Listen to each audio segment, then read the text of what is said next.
These days, work is in trouble. We've outsourced most of our manufacturing to other countries. And with that, we sent away good jobs and our capability to make things. American Giant is a clothing company that's pushing back against this tide. They make all kinds of high-quality clothing and activewear, like sweatshirts, jeans, dresses, jackets, and so much more, right here in the USA.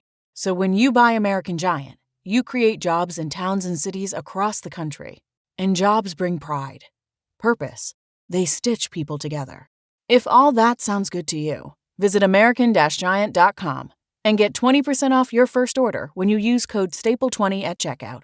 That's 20% off your first order at American-Giant.com with promo code STAPLE20. Ladies and gentlemen, welcome to the Beautifully Broken podcast. We are going to sit down with Dr. Scott Sherr and talk about pressurized oxygen, specifically hyperbaric chambers. Now, this is one of the best biohacks. However, what we'll learn from Scott is that hyperbarics might not be the thing you run to when you're struggling with long-term chronic Lyme. While you always want to evaluate a person's biomarkers and lab work before we add oxygen, and how this incredible therapy can also be life-changing when introduced at the right time in a person's journey. It is all about bio-individuality. Please join us for an incredible show. Let's get started. Welcome to the Beautifully Broken podcast. I'm your host, Freddie Kimmel, and on this show we explore the survivor's journey, practitioners making a difference, and the therapeutic treatments and transformational technology that allow the body to heal itself. Witness the inspiration we gain by navigating the human experience with grace, humility, and a healthy dose of mistakes. Because part of being human is being beautifully broken. Ladies and gentlemen, welcome to the Beautifully Broken podcast. I am here with Dr. Scott Sherr. Scott, welcome to the show. Thanks for having me, Freddie. It's a pleasure to be with you. Yeah, it's a pleasure to have you here. A long-awaited interview, and I've had some people you work with from the transcription family on the show before with Dr. Ted. Wonderful conversation, one of my most downloaded episodes. So I knew I had seen you in Orlando, and I was like, we gotta do this. I did have the feeling of, for some reason, I'm getting this intuitive hit. Do you like the Muppets at all? The Muppets. Well, I have 4 at my house that are continually climbing on me, if that's what you mean. Yeah. I have 4 kids. So yeah. I have a 11, 9, 6, and 4-year-old. And right now their favorite movie is Encanto, by the way. It's like their favorite movie of all time. For now, all time now. That's the thing about kids that's great. It's that there is no past or present, or there's no past and future. There's just the present. Like I love when my daughter comes home and says, "Dad, I had the best day of my life." I'd be like, and she says, "I'll say it tomorrow too." Like, that's amazing. Like having every day be your most amazing day. I like this. It's just fantastic to be a 6-year-old sometimes. But Muppets specifically, I can't say that I can't say that there's like Kermit the Frog or Little Miss Piggy floating around too much. I was just, I had this in hit. I want to amplify on the onboarding of a new person, a new interview. And there's this great thing that Kermit does. He's like, "And now it's Fuzzy Bear." And I was thinking I could get someone. I'm like, do I do that for Scott? No, you definitely. You definitely do that. You definitely. I do that. Okay. Like that's your intro that you record when we're not paying attention. Like that's the one that you do after the podcast, and then you say it's like your intro before your podcast, and you throw your Kermit the Frog on there for very specific guests.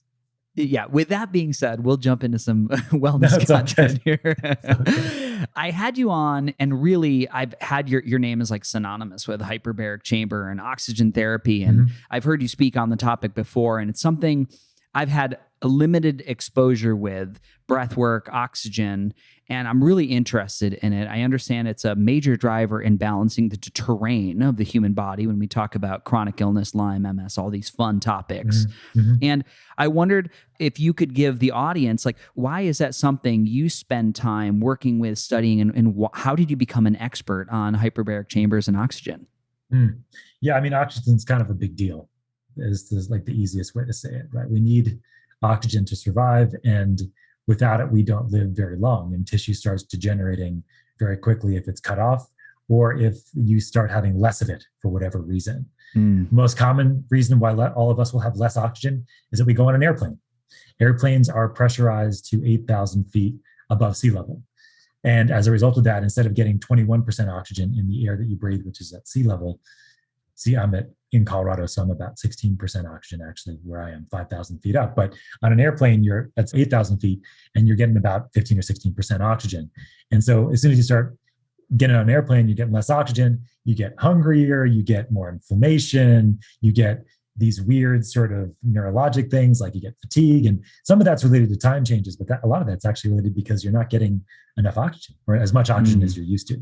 So I knew from a very early on that oxygen was a big deal. All of us do, right? Yeah. And so it's not like that was out of the realm of possibility for anybody to understand. But I think for me, I grew up the son of a chiropractor, very out of the box and always thinking of things sort of more from a health focus. But then I decided to go to medical school. And I decided to go because I thought I could bridge this chasm between the alternative world that I grew up in and this conventional world that I knew nothing about. And I was shockingly wrong in a lot of ways initially, because I didn't realize how big that chasm was in the beginning. Like, especially this is like in the early 2000s, and there's very little in the setting of people outside of the conventional world that were doctors. Outside of the conventional world, there were chiropractors and there were some naturopaths and acupuncturists, but there really weren't too many doctors doing this work. And then I learned about hyperbaric oxygen therapy in a trauma center in Baltimore where I was training. And in a trauma center, they use hyperbaric therapy for traumatic types of things like limb amputations or partial limb amputations, flesh-eating bacteria, something called necrotizing fasciitis, burns. They're using it for a bunch of other things too, but carbon monoxide poisoning. And you could see how hyperbaric therapy had this fantastic benefit very quickly.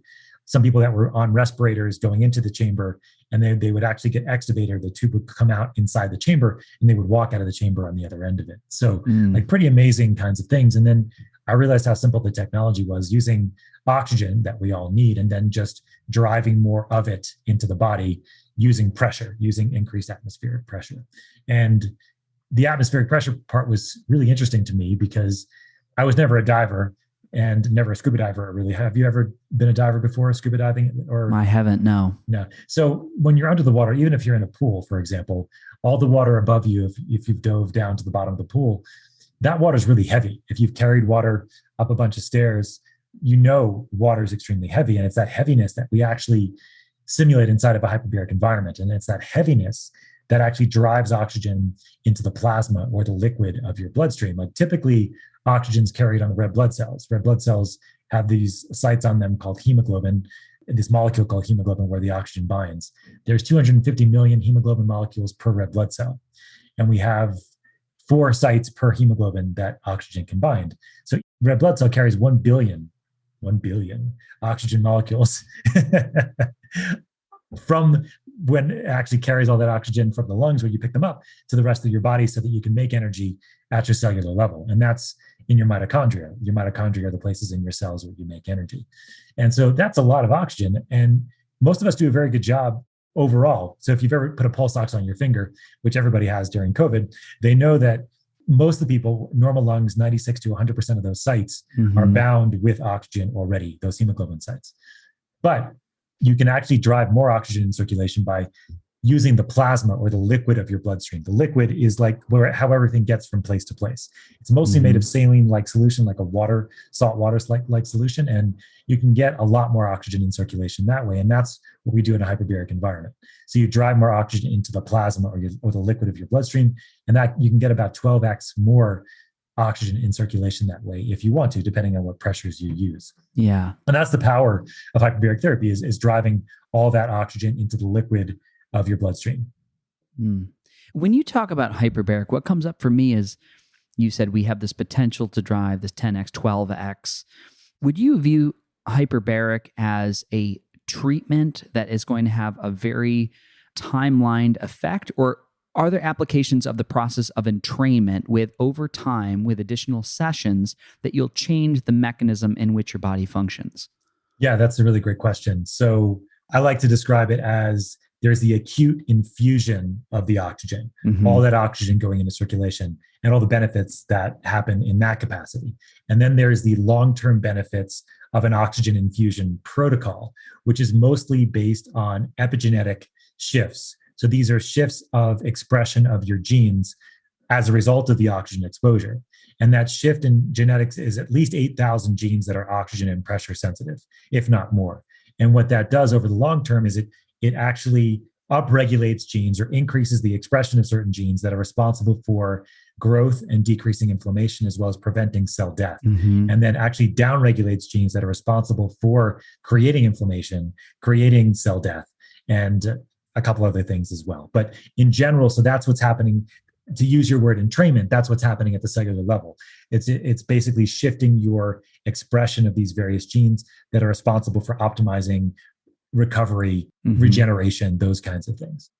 To go back to the acute side briefly, so what's happening acutely when you go into a hyperbaric environment is that you're immediately getting more oxygen into tissue. Obviously, that's really important if you've had acute trauma, that guy was describing before, or if you've had a heart attack, or if you've had a stroke or a traumatic brain injury. And so there's more and more data, even though those three conditions are not covered by insurance in this country, there's a lot of great data in this country and across the world that hyperbaric therapy can be helpful in those settings, for example. So for any acute issue, getting more oxygen to the tissue is almost always going to be a good idea. And so that is why we're using hyperbaric therapy in a lot of acute settings, whether it's a planned trauma, like a surgery, for example, or unplanned trauma, like a traumatic brain injury or a stroke or something like that. And so that acute infusion of oxygen is huge. Also, there's an immediate decrease in inflammation. There's a decrease in swelling. There's also stem cell release. These are stem cells. These are these baby cells that our body makes that can make any new cell in our body. And there's also the increase in blood flow into tissue and lymphatic flow out of tissue as well. So all that's happening immediately when you go into a chamber, even after just one session. And some of that epigenetic stuff, some of those entrainment things that are happening, those are starting to happen relatively quickly as well. But they pick up speed the more treatments you do. And we see that entrainment, that epigenetic shift really happening usually after the treatment 20 for most people. So that's typically done with 5 sessions a week for 20 sessions, so usually over about a month's time. But there's a spectrum here. It's not like immediately at 20 everything starts happening. It's happening throughout that whole process. And so we're using hyperbaric therapy in the acute setting for a lot of different reasons, but mostly we're using it in people that have long-term or chronic issues or goals that want to optimize, regenerate, recover. And that's when it really becomes more about a whole picture of how we're going to help people, as opposed then to just putting somebody in the chamber. I was asked, and I'm sure you have questions, but I'll finish with this for now. I was asked about a year ago to give a lecture to my peers, hyperbaric peers, on hyperbaric therapy and my approach, which is an integrative approach, which we can talk about. And my first title for my lecture was, "Please don't put them in the chamber." And it's the hammer and the nail scenario, which we were talking about offline. It's like, if you have the hyperbaric chamber or whatever therapy you have, you're going to want to use it because you think it's going to help. But in my experience, it's almost always better to be thinking about it in the context of the individual in front of you, especially if they have a chronic or long-term goal that they're looking to accomplish. Yeah, it's fascinating. There's a couple bookmark questions I just want to dovetail back to. You said, and I've never heard this before, and I guess I didn't think about it, but the idea that a red blood cell, which happened was about 5 to 10 micrometers wide, you said the oxygen molecules are carried on the outside. Inside of it. Yeah. They're inside. Yeah, they're inside the red blood cell. Yeah. Inside. How does that exchange happen? Just an interesting visualization. So you're taking a breath, right? So you breathe in the air around you, which is 21% oxygen, and the rest of it's mostly nitrogen. If you're in a city or if you're near a cow pasture, things might change a little bit, as we know, depending on where you are in the world. And what happens is that oxygen is exchanged for carbon dioxide in these small sac-like structures called alveoli in the lungs. These alveoli have huge amounts of surface area. And what happens is that the deoxygenated blood, the blood that comes to the lungs from the right side of your heart, that's been throughout your body already and dumped off oxygen, is now back in your lungs. And the hemoglobin, the molecule there that's on the red blood cell, has a conformation shift that allows it to be more sensitive to the oxygen that's coming in this greater surface area location in the sacs. And so the oxygen comes in as a gas, and then it gets transferred into the bloodstream, and it gets picked up by the red blood cells and the hemoglobin that have a very high affinity for the oxygen molecule. So that's typically what's happening, and then carbon dioxide is released. Yeah, beautiful. And so as a result of that oxygen coming on, that oxygen then is bound to the hemoglobin in a certain conformation. And then as it gets into your more peripheral tissues, it then changes conformation and then releases the oxygen into the tissues that need it. The body is this, I was just talking on the phone a minute ago, like it's magical how it does this. Magic. It's really how it knows where to triage blood and how to get various blood to areas that need it more in this almost instantaneous way. The brain is a really great example of this. You and I are speaking on the phone, and our brains are working really hard, and oxygen is more preferentially going to the particular areas that are helping me with vision, like with memory, with cognition, with keeping things in my mind and what we're talking about, and not forgetting the last thing that I said. And all that's happening in real time right now, almost instantaneously. But my toe isn't getting as much blood flow because I'm not exercising my toe. And so the body has all these these valves and these ways of triaging blood. And also how much oxygen gets dumped off in tissue is very much related to what's happening in that localized area. So the more oxygen that you're utilizing, the more energy that you're making, the more that blood flow is going to go to those areas. And so that we can leverage that in how we use the chamber as well and integrate it with other technologies, for example. And so there's a lot to say there potentially, but in essence, the body's magical, and we're using oxygen in higher quantities to leverage that magic in more magical ways, let's call it. Yeah. Yeah, it is magical. I did a deep dive over the pandemic on the heart and the structures of the heart. I came across an article from Rudolf Steiner. Yes. And he was talking about all these valves and microvalves around the body and talking about the pressure that would be needed from the heart to pump the blood around the body in one circuit. And it would explode the heart based on its design and the thickness of the muscularity of the walls. And anyways, I did a deep dive on that. And it was just, I don't know if you've had any thoughts about that ideology or thought process that the heart might be more like a hydrophilic dam and not a pump. Well, I don't know if I'm completely on his camp as far as completely being. I think that there's pumping that's happening from the heart for sure. That does help with the larger blood vessels. But I do think that he's right. And I've looked at some of his work in this way too. And I have a colleague of mine, his name's Dr. Robert Cowan. Is it Robert Cowan? Dr. Cowan. He's in Thomas Cowan. Thomas, that's it. Yeah. And he has a book that I've read, and I think Thomas is a really smart guy. And he's the first guy that actually introduced me to this work back in 2014, I think. So a long time ago now.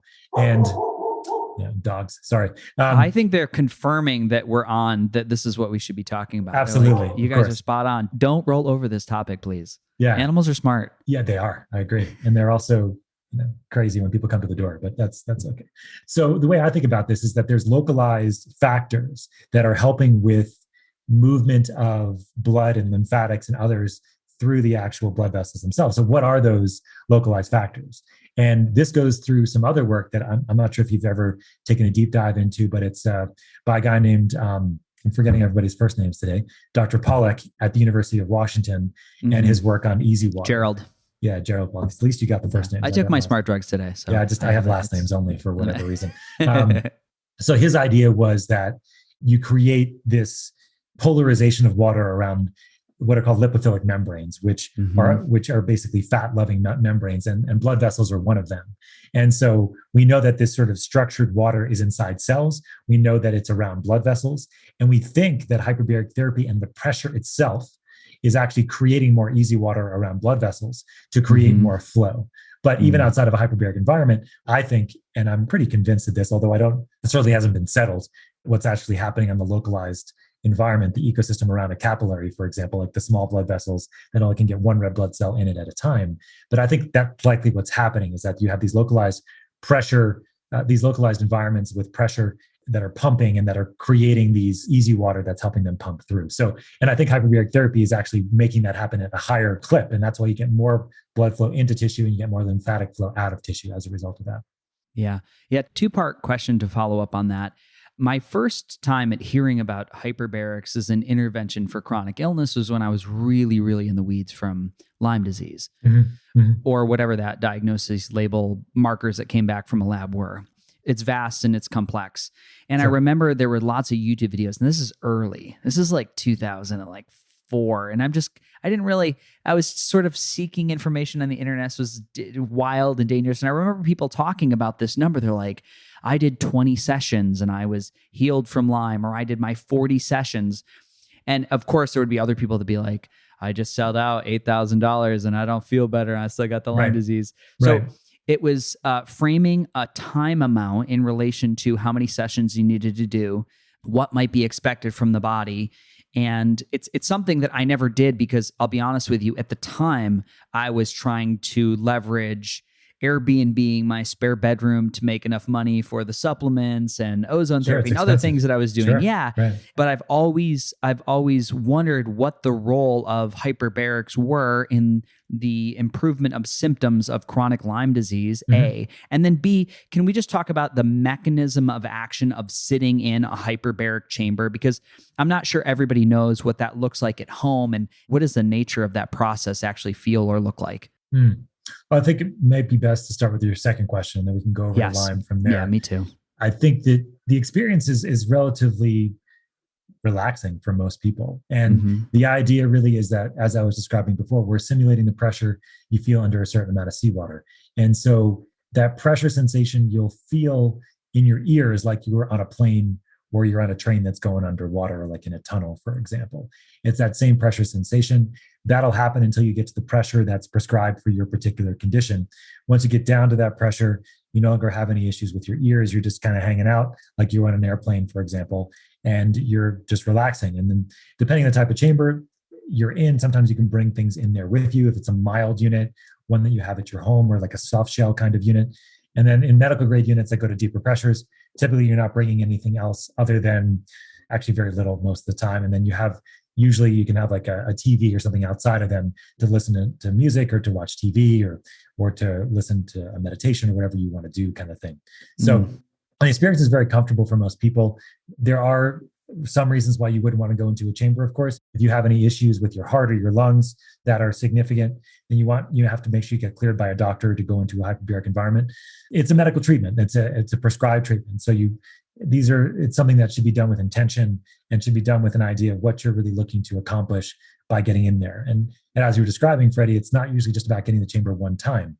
If you have an acute issue, something that's just happened, maybe you can go in 1 to 5 times and see a significant benefit.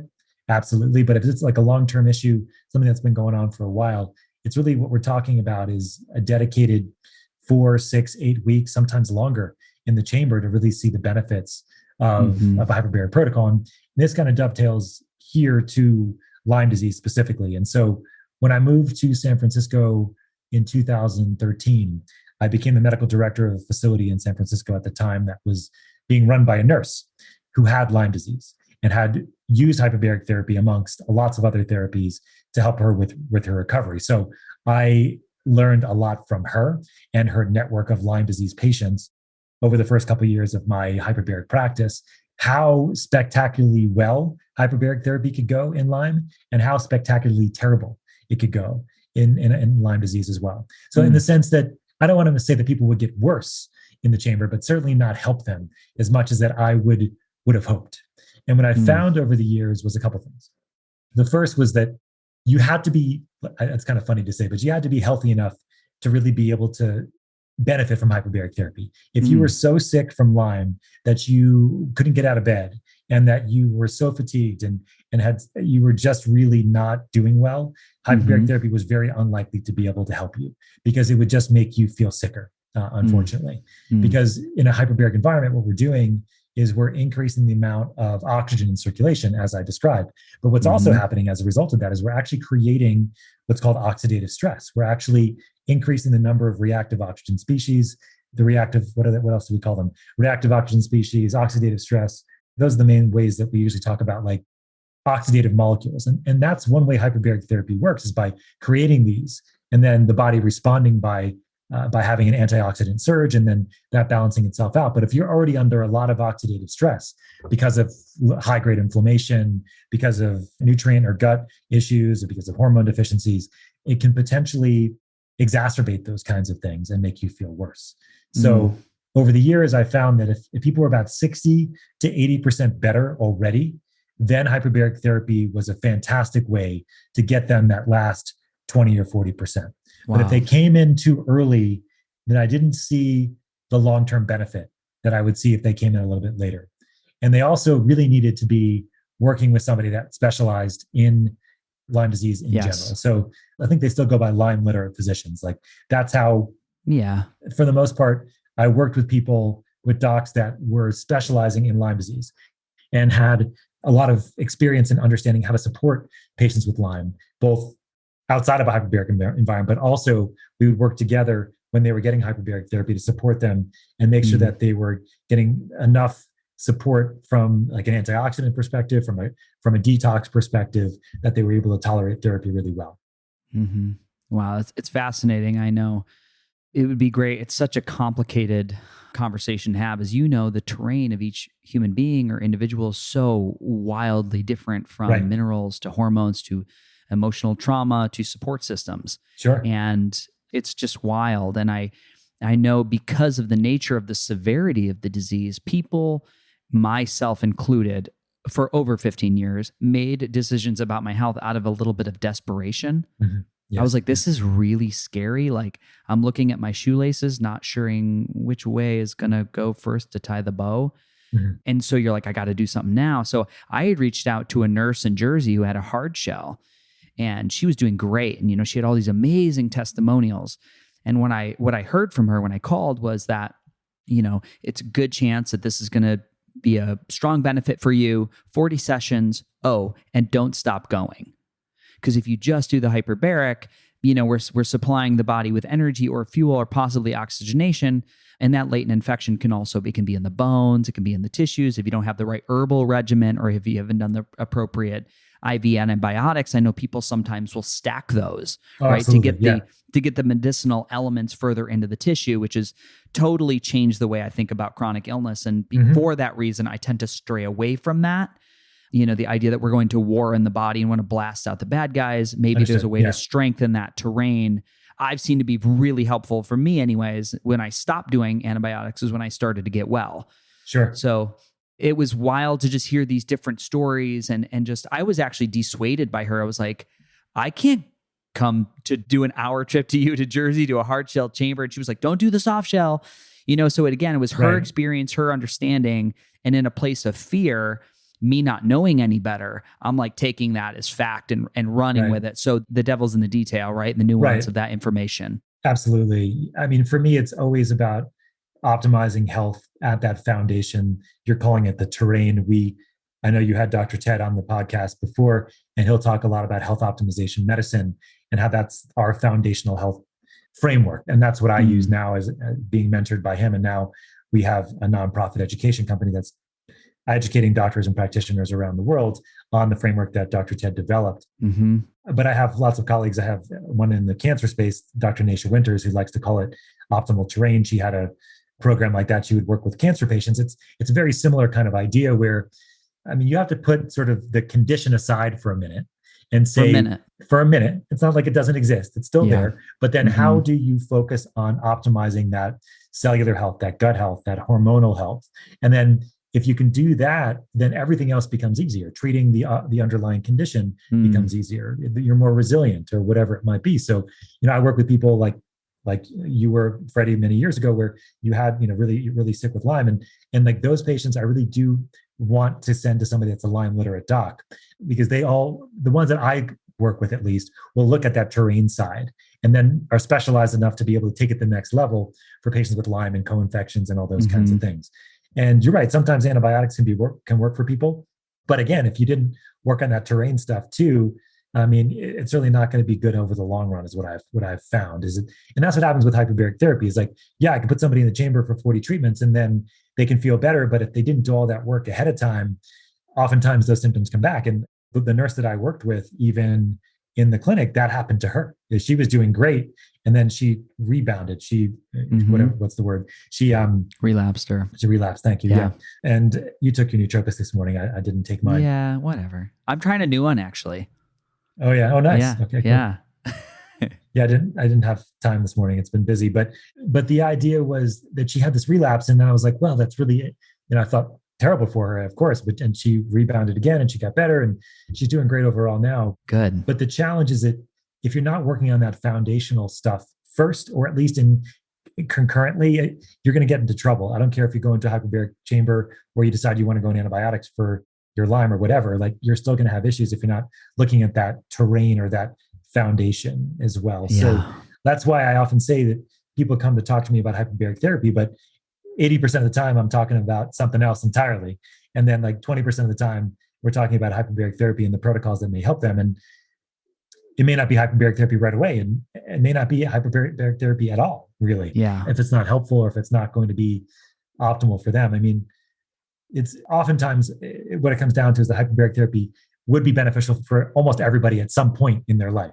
As far as when that is exactly, it's a matter of when you can optimize it. Because as you were alluding to earlier, Freddie, it's not an inexpensive thing to go and get done, especially in medical grade units. And you want to make sure you're getting your best ROI you can. Ladies and gentlemen, I've got to speak up about a brand new technology I've been using, the upgraded Formula's HTMA test, which is a hair test mineral analysis. What this test allows me to do is from my home and my bathroom more specifically, is send away some hair and look at how the minerals in my body are balanced. These are the building blocks of how my body holds energy, burns fat, how easy I fall into sleep, and how I manage stress. This is a test so valuable I found that I had my mom do it not once, but twice. So please use code FREDDIE10, all caps, and get your own HTMA test and see how your body is doing with the building blocks of health and vitality. If we could just maybe dig into that statement a little bit, because I know when I was looking and seriously considering, I was looking at units in terms of atmospheric pressure. So I would see often home units at 1.3, and then there's a huge price jump for like 1.5, and then it's like 2 and then there's a really big price jump. So could you explain, can someone find benefit from those lower pressure units? And if somebody is dealing with something like chronic Lyme, we've already established that they got to understand the terrain and that the chamber is right for them. Is there a pressure that they might want to lean into or look at to find optimal benefit? The best way to describe this is that there are certain pressures that have been studied for more neurocognitive optimization and recovery. And there are pressures that have been better studied for systemic optimization, infection, and things outside the central nervous system. So the milder units, the ones that go to about 1.3 to 2.0, but really 1.3 to 1.75 seems to be the sweet spot, is for neurologic optimization recovery. So these are my patients that have had brain injuries, that have had stroke sometimes, that are on the spectrum, for example, in younger kids and things like that. That's where the pressures seem to be the best. And also for people that are just looking at for like cognitive optimization and for the biohacking kinds of things. And those chambers can be great for those kinds of roles. And also for brain inflammation as well. So put a pin on that for a second. And then the deeper pressures are usually for more things outside the central nervous system that are more systemic optimization. So infection being one of them. And so for Lyme disease, for example, Lyme bugs, we don't have any evidence that milder pressures can be helpful for these patients in general. Now, especially because most Lyme is not just Lyme itself, it's usually co-infections as well. And some of these co-infections are oxygen savvy bugs as well. So we think that if you're giving them a little bit more oxygen, like in a mild unit, it might actually make them grow. It certainly won't potentially have any benefit. But if you give them a lot of oxygen, like at deeper pressures with more oxidative load that's happening with the extra oxygen, that still may be beneficial, especially for Lyme, and especially if you're also supporting the system in other ways, if you're directing treatment towards the Babesia or the Bartonella or the chlamydia or whatever else might be ongoing at the same time. So, however, and the caveat here is that in some patients that have infection, but they have a lot of chronic neuro or brain inflammation, what I will sometimes do with these protocols, and I've worked on these protocols with Lyme specialists over the years, is actually go to milder pressures initially to help with the brain inflammation. And then once we get that under control, then we go deeper to try to start doing more sort of Lyme eradication, like killing the bugs themselves. But sometimes if you go too deep too quickly, you can cause too much stress to the body and that it can cause people to feel very, very poorly initially as well. So, and that can be something like Herxheiming, like the Herxheimer reaction, like, or it could be flu-like symptoms, and people are not feeling very, very good at all. So it depends on the person coming into my office or that I'm consulting with. I consult with people all over the world. And if I get a sense that they're pretty highly inflamed neurologically from their Lyme, for example, then often we're going to start at the milder pressures first and then slowly ramp into the deeper pressures if possible. Yeah. If we could pivot from the, the chronic illness category to the optimizer, the biohacker, the person who wants to go grocery shopping till they're 102, like what would a person be looking at as far as, again, what type of chamber and how many sessions might I want to be doing in a year, over a different timeline, if I really want this to be part of my daily practice, like brushing my teeth or going to yoga? Right. So from a longevity perspective, there's some really great data that's come out of Israel over the last 4 or 5 years. And they have what they call their reverse aging program over there, where they put in healthy individuals, usually greater than 65 years of age, and they put them through this protocol of 60 hyperbaric sessions over 3 months. And they dive them we call them dives. Each session is called a dive, 2 atmospheres of pressure, which is the equivalent of 33 feet of seawater for those that are interested in what we're talking about. That's the simulated pressure of being under 33 feet of seawater. No water involved, just simulating the pressure that you're going to feel under 33 feet of seawater. So they do 90-minute sessions for 3 months. And what they've done is they have a cohort of people that they've looked at, and they've done all these research papers as a result of that. The first paper that came out on this reverse aging cohort was on erections. So they looked at erectile blood flow after 60 hyperbaric sessions, and it's good. It works. And they have pictures of penises, which I love to show in my lectures. They don't look like penises. Nobody knows what I'm talking about, because they're actually MRIs. They're called functional MRIs. So they actually show blood flow. And you can see the difference of the blood flow before hyperbaric therapy, and you can see it after hyperbaric therapy. So you can see the difference. So that was the first study that they published. And they published another study. Data point. Nice work. I had to throw that in there. Sorry.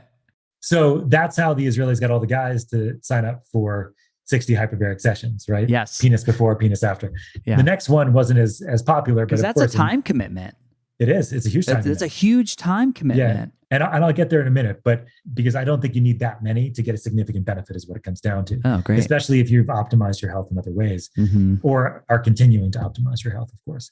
Then they came out with a study looking at brain function and how our brains, as we get older, especially after the age of 50 or so, start shrinking. And the reason why they start shrinking is that the small blood vessels that feed it start dying. And so this is not a stroke. This is just natural. This is not really natural. It's just the aging process of living in an inflamed world in Western society, really. Yeah. And so the brain starts shrinking. And so the hyperbaric environment after 60 sessions can regrow and regenerate all these blood vessels that have been lost over that time. And so then they published another study that looked at one of the more recent studies on some cellular markers, including telomere length and senescent cells. So telomeres are these ends of our chromosomes, these caps that get shorter and shorter until they get so short that the chromosome actually has to die, the cell dies as a result of it getting, and that's related to aging. And then there's also senescent cells, which are these cells in our body that increase in number as we get older as well. They're called zombie cells, and they don't divide. They don't provide any function. They cause inflammation. They're associated with cancer, death, and all the 7 sins of hell or whatever. And so the hyperbaric environment for these 60 sessions decreased the number of senescent cells by about 30% and increased the telomere length about 20%. So that got a lot of splash in the news from a longevity perspective. And so I certainly think that hyperbaric therapy is a reverse aging technology. And I also think that as a result of the other things that I do and the other work that's possible in the longevity space, that it could be something that's an addition to other work that you're doing and not have to require you to be 3 months inside of a hyperbaric environment. I think if you're relatively healthy and you're looking for longevity benefits, we're looking for that, and we mentioned this earlier, that entrainment, that epigenetic shift to happen at the DNA level, where you're now having oxygen utilization better, you're having better expression of genes that are responsible for healing and growth and all those kinds of things. So usually somewhere, I think, around 30 is where most people can get that reverse aging benefit. And that's mostly in medical grade chambers at 2 atmospheres.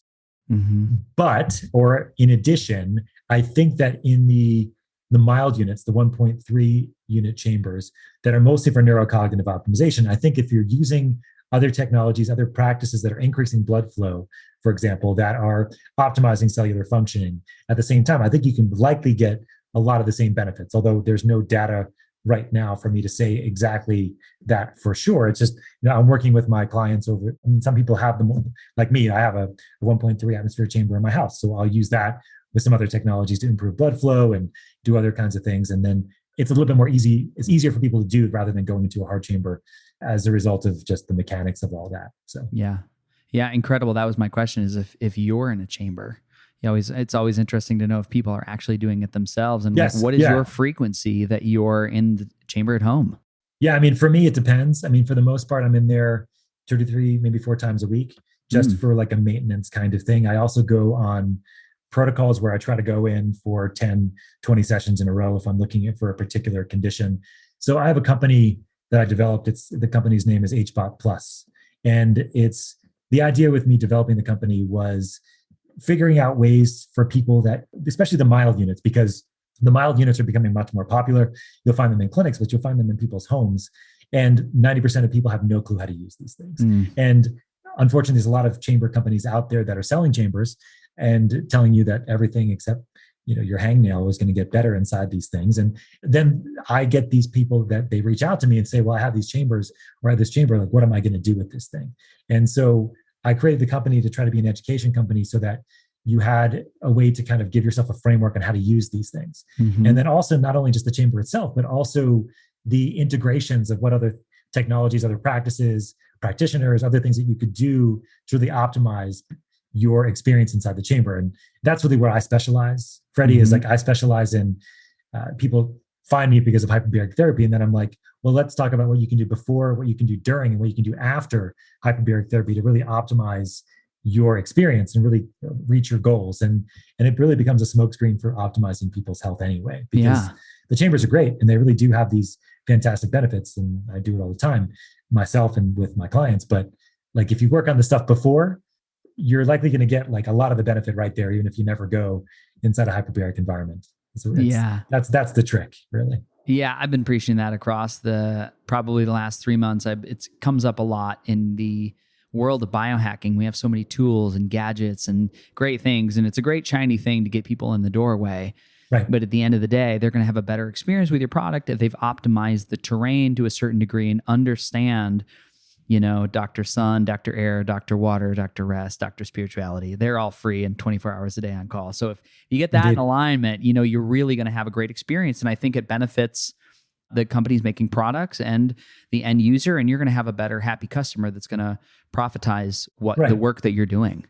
Right. That's my clinical practice, really, Freddie, right? I don't do this in a vacuum. I'm working with people all the time, all over the world. And I always put it in this framework because I don't see that there really is any magic bullet, really. Maybe there is one magic bullet that I haven't found yet, but maybe there is. Nootropics can be, nothing really is a magic bullet in the sense of, in a silo, for example, we have the transcriptions company, right? And we have one of our products called blue cannatine, which launches your brain and you feel great for 3 to 5 hours. Is it a magic bullet for 3 to 5 hours? For some people, yes. But over the long term, if you continue to use it and you're using stimulants all the time and you're not optimizing your terrain, and you're going to get in trouble. I've been in this boat before, being a medical student and being in residency and drinking coffee and not sleeping. And like, I have all these experiences. You run yourself into the ground. And so the only magic is that your body is doing what it's doing right now. And somehow you're still here and you're able to talk about it. And so what I always emphasize, always is, except under, I guess there's a couple caveats. Like if somebody comes to me, like they had a concussion yesterday, I'm like, well, get into a chamber tomorrow. Don't optimize your health for 4 weeks until you go into the chamber. Acute. Like if you go in, have an acute issue, like you throw the kitchen sink at it for the most part. Right. And that's what I do for people all the time. My relatives with COVID, for example, I'm throwing the kitchen sink at them. I'm not telling them to wait, until they have to go to the hospital. That's just stupid.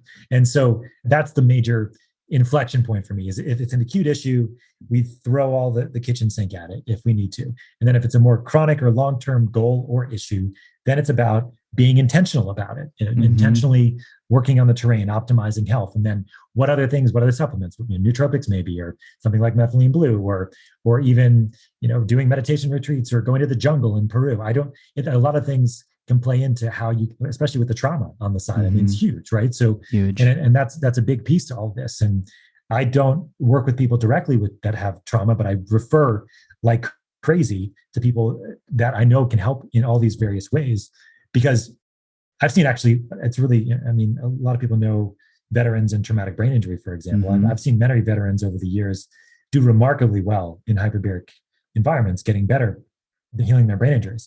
But I've also seen many that don't get better. And oftentimes they don't because they need to deal with the trauma. They need to address that aspect of their circuitry before they really are going to be able to heal.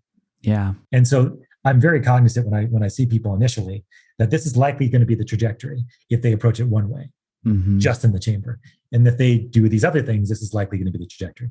And let people decide where they want to go. Yeah, I think it's sobering to me, and it also gives the ego a shake when I meet somebody and they ask me, and I'm like, "Oh, what are you doing?" And they list off like $300,000 of tech and nutrients and supplements and in Austin, Texas, come on, man! I mean, they have big houses. Every doctor you've ever met, and they've done all the blood work and all the things, and I could say it's like, well, from speaking to you, it like there's an intensity and a seeker nature of your voice, which sounds like there's a step you might be skipping that could be internal. I don't know, that's not my area of expertise, but maybe, look at this. Well, I've done the ayahuasca and I've done and it's like, it's about the thing. It's not about the energy behind the action, when it's like someone can be there to tie it all together for the person.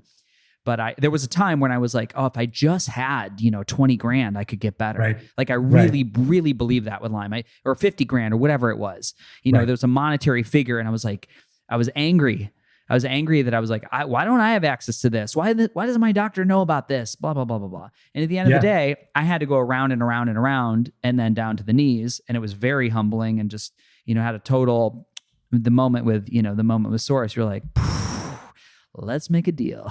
And then you start to, and then it was like, I can literally pick the day where it was an upward trajectory, through all the things. So it's fascinating to me. That's awesome. Yeah, it was awesome. Yeah. And I see that be a very, there's a spectrum. There's lots of people in the middle. It's going to be outliers. And I think you just got to work with what life is offering you. And that, like, to loop it back to the Muppets and your kids, today's amazing. It's like everything can be approached with this energy of curiosity, where we have the realm of possibilities. There's nothing that's not on the table. And that's a powerful brainwave entrainment state to actually bring those things into the physical. So I think it's, to say, loop all that in together. It's like, there's always something more we can learn or garnish.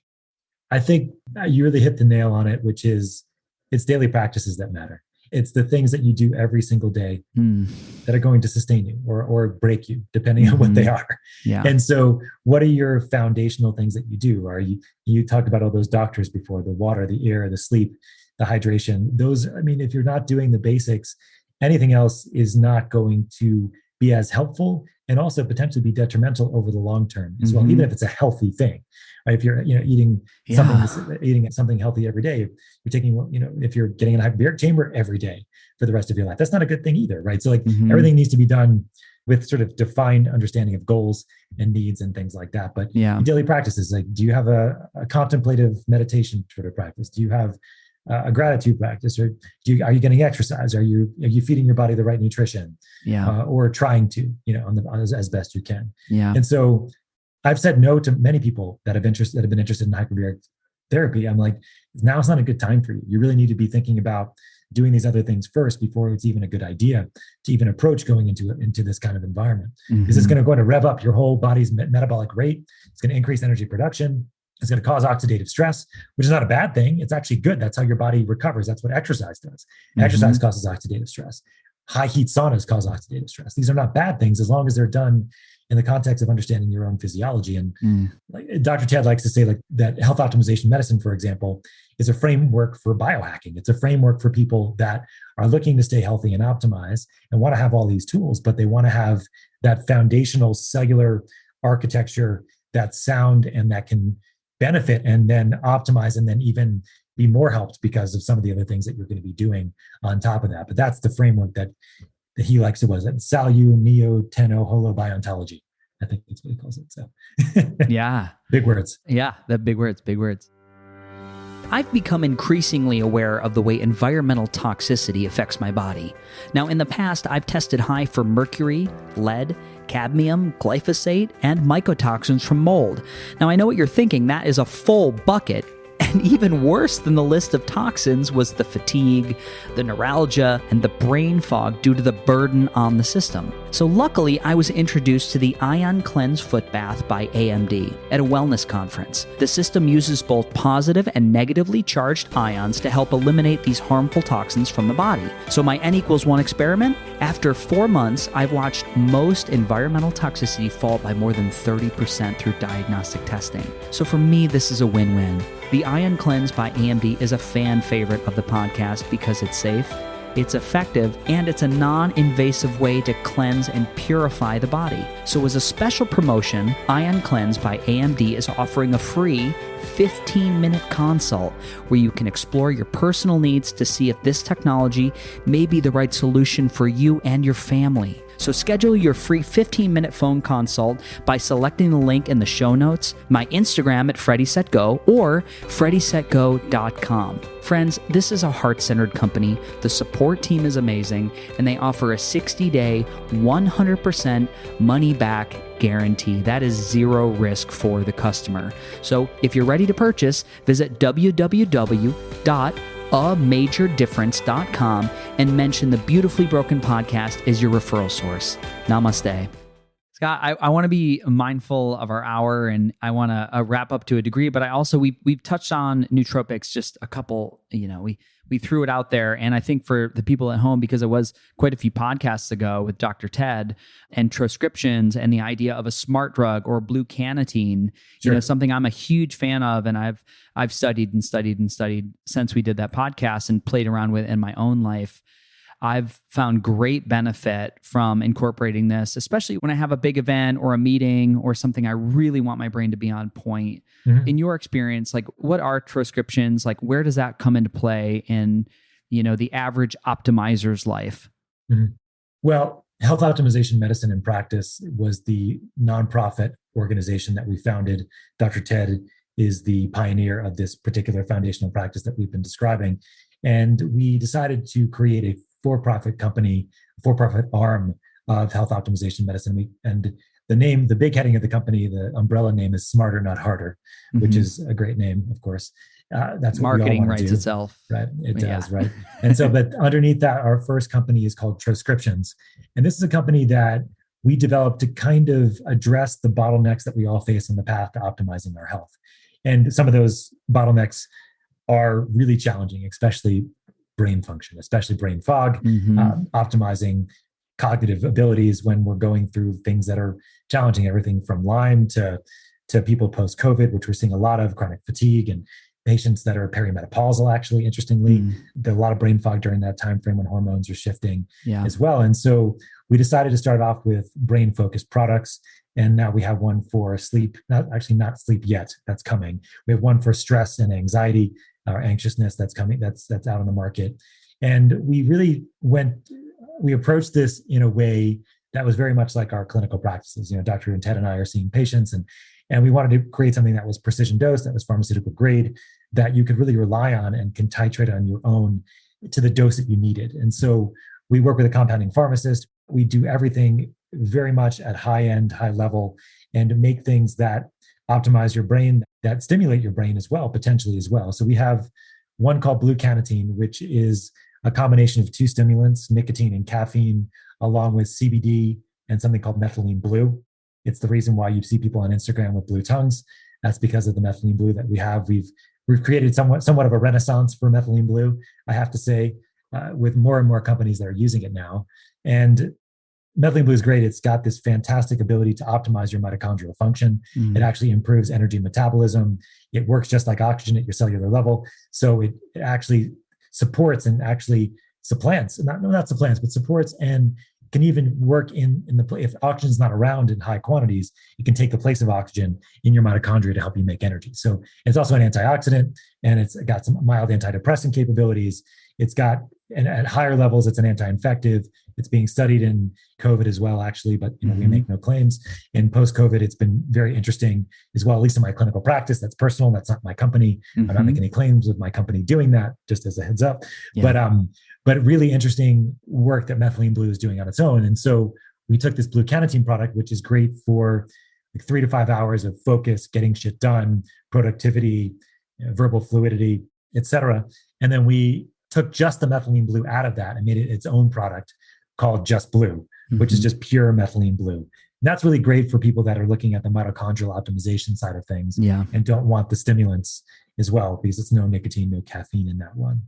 And so they work really, really, really well. And we've been really happy. We're actually approaching our 2-year anniversary at this point. Amazing. Launched the products right before the pandemic started. And then just in September, we launched a product called TroCalm, which is for stress reduction, taking the edge off. And it's titratable like all of our products. They come in these, like, they're called a troche. And a troche is like this small, square, dissolvable lozenge that goes between your cheek and your gums and dissolves there about 15 to 30 minutes.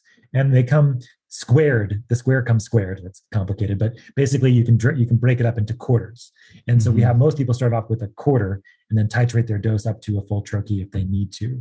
And TroCalm is no different. It's the same structure. It's the troche, and it's like a quarter troche is great for performance. If you're really stressed about a presentation, a podcast, giving a lecture, whatever it might be, like your brain starts to shut off. It's like you can't think. Everybody says like get in front of people and they can't think. That's sympathetic dominance, and that's fight or flight. And so if you can just relax that, bring that down a notch, you can really perform better. So that's what a quarter troche is really good for. And then a half to a full, depending on how anxious you are and how much stress relief you need. It's really a great, great way to wind down, a great way to kind of quiet your mind as well if you have difficulty with thought rumination before you go to bed as well. So, but again, these are not magic pills. These work really well for what they do. But the idea is that you really need to be at least considering what you can do to optimize your foundation. What are those daily practices that you can do? What kind of fun are you going to do? Are you going to roll around with your kids on like outside later today, like I will? Or are you like having fun with friends and connecting? And those are the things that are really important to really optimize your health. And so if people ask me, well, this blue carnitine stuff, is it going to change my life? I'll be like, for 3 to 5 hours, yes, absolutely. It's going to be fantastic. But if you're using it a lot, or if your health isn't really that great ahead of time, like, maybe not as much. So, beautiful insight. I love it. It's a tool. They're in my fridge, and I try to go sparingly, and I try to save them for my special moments, and always a level of awareness around, what is my body? Am I leaning into this too much as a patch or a Band-Aid? Sure.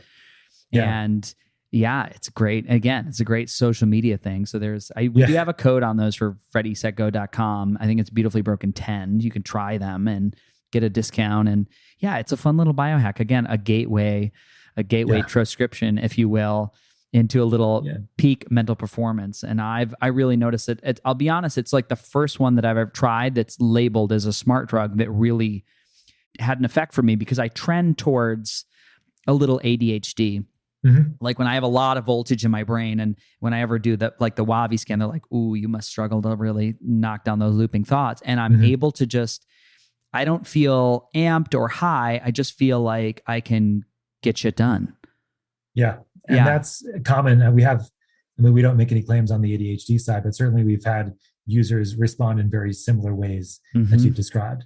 The cool thing about methylene blue, though, Freddie, is that it is a health optimizing nootropic. And Ted's created these categories, and I don't know if you spoke about them on your podcast, but basically there's nootropics that optimize your brain, but also support it. And there's also nootropics that clock your brain so that you can really get shit done and like you really feel. So So bluecanatine is a performance optimizing nootropic, but it has methylene blue inside of it that's supportive at the same time, and CBD that's neuroprotective at the same time. But something like modafinil or something like Adderall, even caffeine and nicotine on their own, these are performance optimizing. They're not really helping your brain be healthier.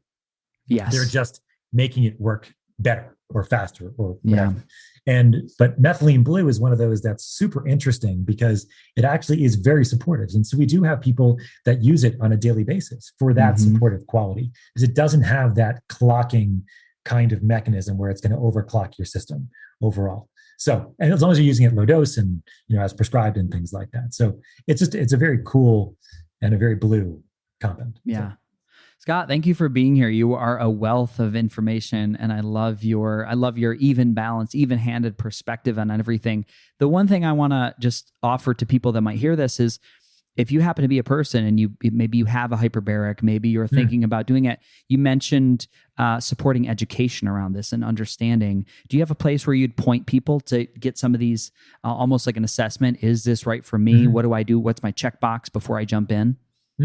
So I consult, educate, and advocate for people all over the world. And I do it through my website, which is actually just my name. It's drscottsherr.com, DRSCOTTSHERR.com.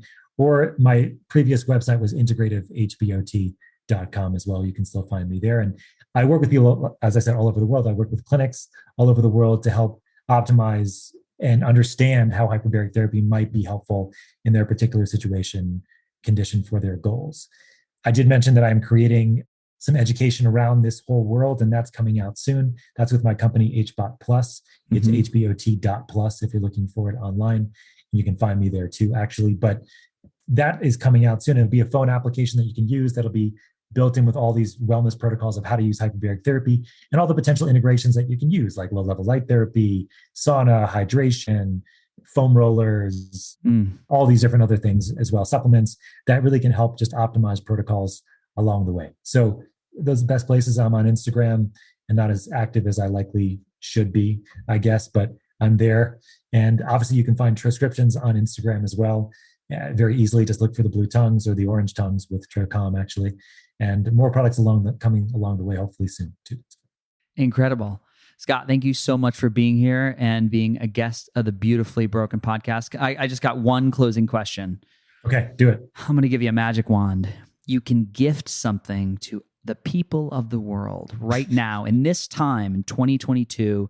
Imagine all the things that are going on and the way we're interacting. What would you gift the people of planet Earth? LSD.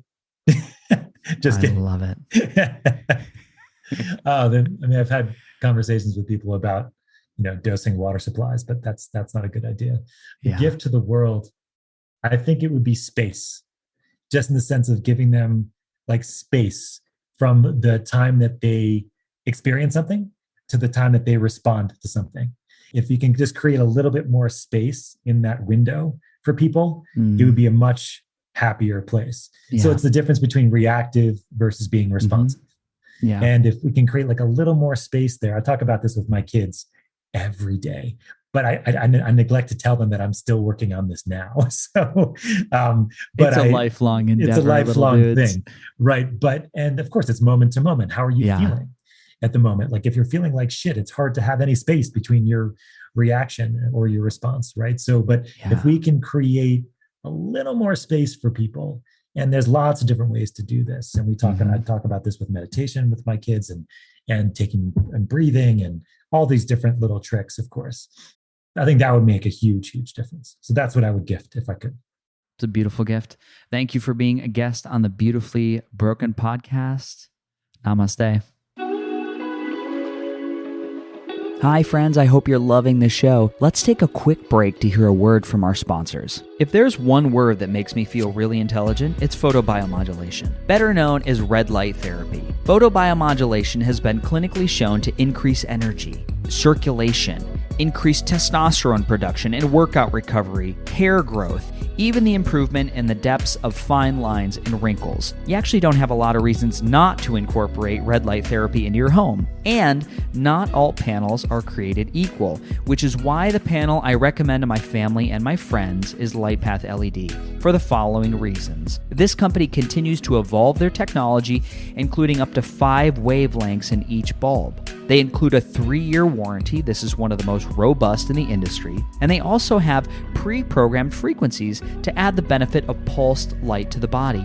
And most importantly, after-purchase support so you know how to best use your device for your specific needs. Now, what does the evolving science say around pulsed light? Pulsed light yields benefit to the mitochondrial health, leading to increased production of cellular energy, thus improved outcomes. So say it with me, let's mine the mitochondria. So check out their beautiful new website at LightPath LED and use code BEAUTIFULLYBROKEN, all lowercase, for a discount and checkout. My friends, you made it to the end of the podcast. Can you believe this is season 4? Wait, don't turn it off yet. Before you go, I have something very important I need to say. There are 2 ways in which we can build this relationship that we've been working on. The first one is to join me on my membership program at buymeacoffee.com/FreddieSetGo. You get early access to all the podcasts, bonus episodes, discounted coaching, and free webinars with thought leaders in the wellness and technology industry. The second way to support this guy right here is to go to FreddieSetGo.com and download the Beautifully Broken Buyer's Guide. This is my ebook. It's a collection of transformational technology, supplements, and courses that have worked for me, my clients, and my family. These are things that I have found incredibly helpful in my personal healing journey, like the ionic foot bath, or amp coil, or the red light. Most offer significant discounts by clicking the link or using the discount code.